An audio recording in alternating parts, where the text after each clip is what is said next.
جو لے گئی اپنے بندے کو راتوں رات مسجد حرام سے مسجد اقصیٰ تک. یہ معراج کا سفر جو ہے 3 اسٹیج کا سفر ہے. کتنے اسٹیج کا؟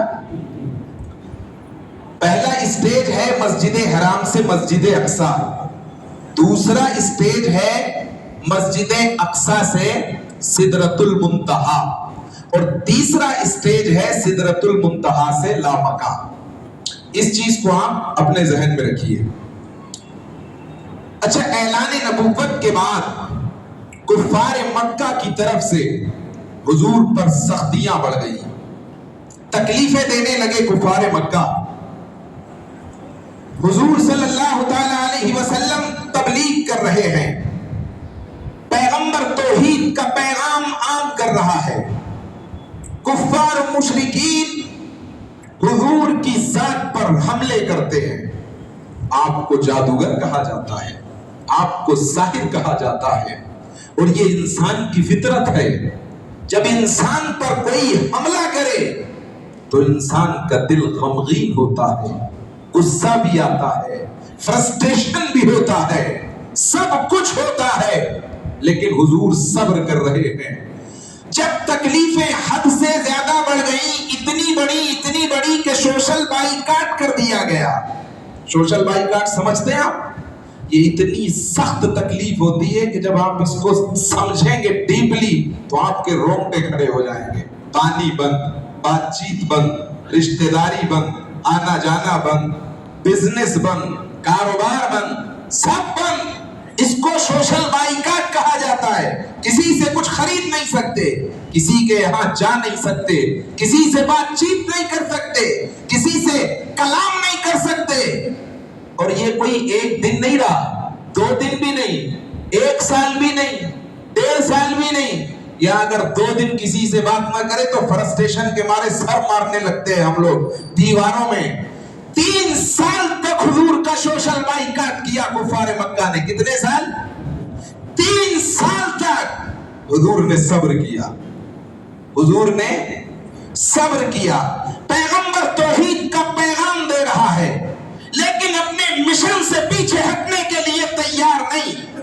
3 سال تک سوشل بائیکاٹ کا تکلیف جھیلی لیکن اس کے باوجود بھی اپنے مشن سے پیچھے ہٹنے کے لیے تیار نہیں ہے، ریورس ہونے کے لیے تیار نہیں. یہاں ایک نقطہ ملتا ہے، وہ کیا کہ ہم تکلیف پر اچھل جاتے ہیں، کودنے لگتے ہیں. ذرا سا بخار آ جائے تو نماز بند، ذرا سی کھانسی آ جائے تو روزہ بند. اور اللہ نے تو پیسے بھی دیے، پیسے والے تو نہ حج کر رہے ہیں نہ زکات دے رہے ہیں. یہاں تو تکلیف پہ نماز بند، روزہ بند. یہاں 3 سال تک سوشل بائیکاٹ ہے لیکن پیغمبر اپنے مشن سے ریورس ہونے کے لیے ریڈی نہیں ہے. کیا پیغام ملا؟ تکلیف پر اپنے مشن سے پیچھے مت ہٹو. جو مشن خدائے وحدہ لا شریک نے آپ کو دیا ہے اس کو پورا کریں. توحید کی امانت سینوں میں ہے ہمارے، آسان نہیں مٹانا. نام و نشا ہمارا اے آبرود گنگا، وہ دن ہے یاد تجھ کو اترا تیرے کنارے جب کارواں ہمارا. آج تو اپنے آپ کو خود ساختہ مولوی کہلانے والے ایک مولوی ہے، وہ کل اسٹیج پہ تقریر کر رہا تھا کہ ہمارا رول ماڈل اورنگزیب نہیں ہے. ارے تیرا رول ماڈل اگر اورنگزیب نہیں تو پھر کون ہے؟ پتا نہ کھل کے کہ تیرا رول ماڈل نتیش کمار ہے، پتا کھل کے تیرا رول ماڈل بی جے پی ہے. حضرت محترم اگر اورنگزیب نہیں تو پھر تیرا رول ماڈل کون ہوگا؟ ارے ظلم کی دہکتی دھوپ میں تم اپنے مشن سے پیچھے ہٹ گئے، تم نے اپنے مشن کو پسے پشت ڈال دیا. وہ عالمگیر، وہ اورنگزیب جس کو دنیا زمانہ مجدد کے نام سے جانتا اور پہچانتا ہے، وہ اورنگزیب عالمگیر جس نے دنیا کو فتح عالمگیری دی ہے، آج تم کہتے ہو کہ وہ ہمارا رول ماڈل ہی. کل تک ان کے قصیدے پڑھنے والے آج تم دوسروں کے قصیدے پڑھ رہے ہو. حضرات محترم، ظلم ہمیں حق سے پیچھے ہٹنے کے لیے نہیں بولتا. موت ایک دن آنی ہے، آ جائے گی. حضرات محترم، کل بھی آنی ہے، پرسوں بھی آنی ہے. ارے